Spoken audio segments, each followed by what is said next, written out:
अस्सलाम वालेकुम नाज़रीन। शावर ज़ल्मी की ऊंची उड़ान, बहुत ऊंची उड़ान, उसके नजदीक भी कोई टीम नहीं जा रही है। इतनी जबरदस्त उड़ान है उसकी। हालांकि उसके बॉलर्स जो थे, जो उनके मैन बॉलर्स थे, बांग्लादेशी नाइद राना, अशरफुल, वो वापस अपने मुल्क चले गए थे। उसके बावजूद उन्होंने कोयटा ग्लैडिएटर को जिस तरह डोमिनेट किया, बिल्कुल बेबस और लाचार कर दिया।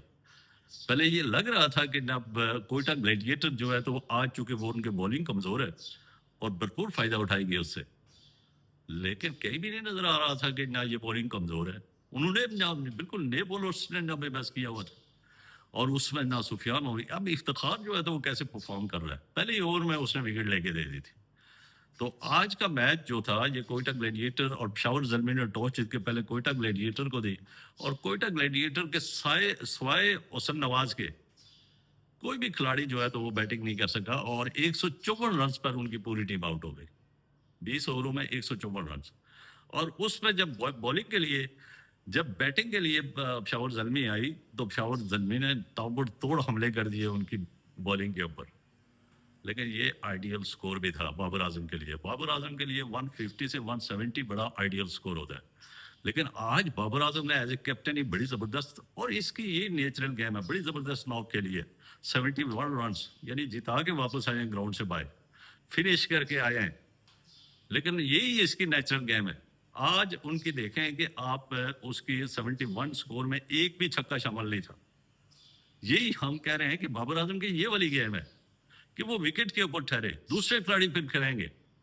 उसमें फिर हारिस ने खेला, कुशाल मेंडिस ने खेला, अरडाई ने खेला, तो ये सारे खिलाड़ी जो हैं तो वो खेलते हैं फिर जब विकेट एक साइड से ना गिरे ना, तो आपकी विकेट ना गिरने की वजह से बआसानी आप, यानी 8 विकेटों से ये मैच आप जीत गए। 170 तक जो है, 150 से 170 जो है, तो ये बाबर आजम के लिए आइडियल है।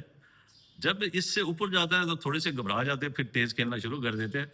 लेकिन बाबर आजम की अपने नेचुरल के ऊपर ही फोकस हो, ख्वाह उसको 200 रन भी हो, 210 रन भी हो, ये अपने नेचुरल की तरफ जाए। जब ये नेचुरल की तरफ जाएगा तो इसकी टीम को भी फायदा होगा, पाकिस्तानी टीम को भी फायदा होगा इसका, और इसको खुद भी ना तनकीद जो इस वक्त हो रही है इसके ऊपर, उससे भी ये बच जाएगा, और इसके अंदर कॉन्फिडेंस आ जाएगा, और इसका कॉन्फिडेंस जो है तो वो पाकिस्तान के लिए सूदमंद साबित हो सकता है। तो इसलिए बाबर आजम को हम इधर यही कहते हैं, पहले शुरू से हम अपनी वीडियोस में ये कहते थे कि ना बाबर आजम को जब भी परफॉर्म करना हो तो अपनी नेचुरल गेम के ऊपर वो परफॉर्म करेगा। जब भी वो एक्सपेरिमेंट करेगा तो वो नाकाम होगा, और इसका रिजल्ट अभी बाबर आजम ने खुद देख लिया है कि इसने पीएसएल में बड़ी जबरदस्त बैटिंग की है, और बिल्कुल अपने नेचुरल से हटे नहीं है। और जब ये नेचुरल से हटे नहीं है तो इसने परफॉर्म करना शुरू कर दिया, और कल के मैच में बिल्कुल डोमिनेट कर दिया था कोयटा ग्लैडिएटर को। 71 रन फिनिश करके वापस आए, और ये बड़ी खुशहाली बात है। और मेरी ये दुआ है कि बाबर आजम इसी में रहे, इसी अपने ना डोमेन में रहे, इससे बाहर ना निकले, ताकि ये पाकिस्तान को भी सर्व करें तो अच्छे तरीके से डिलीवर करें, वहां भी इसी तरह डिलीवर करें, विकेट के ऊपर ठहरे। तो कल का मैच जो है तो ये पूरे का पूरा जो है तो वो बाबर आजम के नाम हो गया है।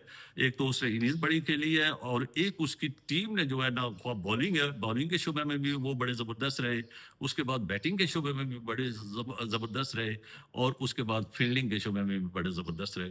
तो ओवरऑल जो है तो पेशावर ज़ल्मी इस वक्त बहुत आगे है, और प्ले ऑफ मरहले में वो दाखिल हो चुकी है, चूँकि 6 मैचों में से 7 मैचों में से 6 जीती है, और एक जो था वो टाई हुआ था, वो चूंकि बारिश की नजर हो गया था, वो ड्रॉ हो गया था, और उसका एक एक पॉइंट है। तो यानी एक मैच भी ये इस टूर्नामेंट में एक मैच भी नहीं आ रही है, और ये खुशहाल बात है। लेकिन कोयटा ग्लैडिएटर जो है तो वो उसको बहुत मेहनत करनी होगी, उनके बैटर्स को बड़ी मेहनत करनी होगी, उनके बॉलर्स को बड़ी मेहनत करनी होगी, उसकी जो फील्डिंग है उसको भी बड़ी मेहनत करनी होगी। लेकिन बहुत सारी नाम है, कोयटा ग्लैडिएटर ने सिर्फ 2 मैच जीते हैं, 5 मैचों में से सिर्फ 2 मैच जीते, तो इनको काफी तवज्जो करनी पड़ेगी वापस कम बैक करने के लिए। और इसी तरह जनाब शावर ज़ल्मी, आपको बहुत बहुत मुबारक हो, आपके बॉलर्स ने बड़ी ज़बरदस्त, सुफियान मोकिम दहशत की अलामत बना रहा।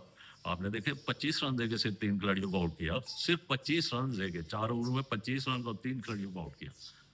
इफ्तिखार ने ना पहले ही ओवर में विकेट लेके मुखालिफ टीम को दबाव का शिकार कर दिया था। افتخار احمد بھی بڑا زبردست اس پر پرفارم کر رہا ہے، اور اس کے ساتھ ساتھ محمد علی نے جب 35 رن دے کے 3 کھلاڑیوں کو آؤٹ کیا، 36 رن دے کے، تو یہ پشاور کے لیے یہ خوشحال بات ہے کہ ان کے بولرز چلے بھی گئے، لیکن اس کے باوجود جو ہے تو یہ گھبرائے نہیں ہیں، یہ کھیل رہے ہیں، اور ایک یعنی پریشر میں نہیں آئے، اور بڑا آزادانہ، اور یہ محسوس بھی نہیں ہوا ہے کہ ان کی بالنگ کمزور ہے۔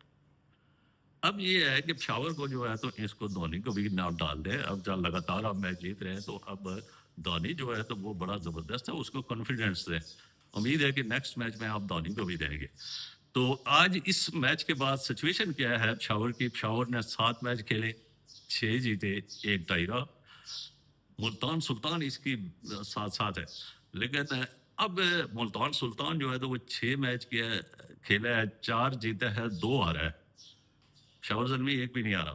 اسلام آباد یونائٹیڈ 6 میچ کھیلا ہے، 3 جیتا ہے، 2 ہارا ہے اور 1 ٹائی ہوا ہے۔ اس طرح کوئٹہ گلیڈیٹر جو ہے تو وہ 6 میچ جیتا ہے، 6 میچ کھیلا ہے جس میں سے 2 جیتا ہے، 4 آ رہا ہے۔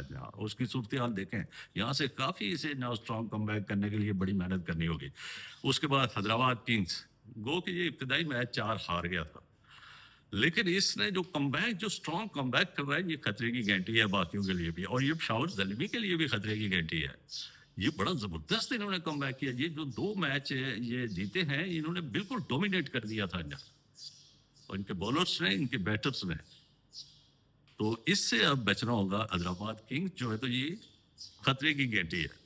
اور اس کے بعد لاہور قلندر، یہ لاہور میں 2 میچ جیتی، لیکن اس کی حالت کوئی نہیں ہے، اس نے 5 میچوں میں 2 جیتے ہیں، 3 ہارے ہیں، ان کو بھی بڑی محنت کرنی ہوگی واپس اس پلے آف مرحلے کے لیے اور اس پی ایس ایل میں رہنے کے لیے۔ ڈیفینڈنگ چیمپئن ہے یار، آپ ڈیفینڈنگ چیمپئن ہے، تو آپ کو محنت کرنی ہوگی، نیکسٹ میچ جیتنے ہوں گے آپ کو۔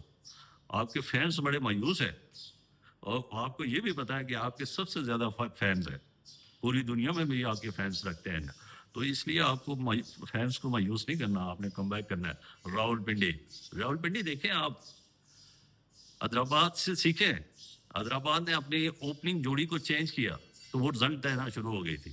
آپ یہ آپ کو بھی تھوڑی بہت چینجنگ لانی پڑے گی، رضوان کو ڈاؤن پہ جانا ہوگا، یہاں کو تیز کھیلنے والا اوپن کرانا ہوگا آپ کو، اور تھوڑی سی آپ بھی تبدیلی لائیں۔ وہ لگاتار 4 میچ ہار رہے تھے، لیکن تھوڑی سی تبدیلی لائی تو دونوں میچ جیت گئے، اس لیے آپ بھی تھوڑا سا تبدیلی لائیں۔ تو جو آج کا میچ ہے، آپ سرپرائز ہیں حیدرآباد والوں کو، آج آپ کا میچ بھی ہے، تو امید ہے کہ آنے والے میچ خاصے دلچسپ ہوں گے، کیونکہ ساری ٹیمیں تقدم میں مصروف ہوں گے کہ ہم پلے آف مرحلے میں داخل ہو جائیں، لیکن پشاور زلمی کی ایک علیحدہ ایک اڑان ہے۔ لیکن پشاور زلمی کے ساتھ ملتان سلطان ایک میرے خیال میں کہ یہ جا سکتی ہے۔ اس کے بعد جو ہے تو کراچی کنگ ہے، اور اس کے بعد اسلام آباد یونائٹیڈ ہے، یہ کوئی مجھے لگ رہی ہیں کہ یہ ٹیمیں نہ، لیکن آپ حیدرآباد کنگز کو اگنور نہیں کر سکتے۔ وہ 4 اگر گو کے ہار گیا ہے، لیکن دوسرے 2 جیتے ہیں، وہ کافی اڑان کی طرف اب اڑنا شروع ہو چکا ہے، اپنی بہترین پیک کے اوپر جانے کے لیے وہ تیار ہو چکا ہے۔ تو امید ہے کہ حیدرآباد والے بھی جو ہے آئندہ میچز میں ون کر کے تو ایک سرپرائز دیں گے نا۔ وہ پہلی دفعہ اس کا پنڈی کو جو ہے تو وہ واپس کم بیک کرنے کے لیے تھوڑی سی تبدیلی جس طرح حیدرآباد نے کی ہے، آپ کو کرنی ہوگی اپنی بیٹنگ آرڈر میں، اور پھر آپ رزلٹ لے سکتے ہیں۔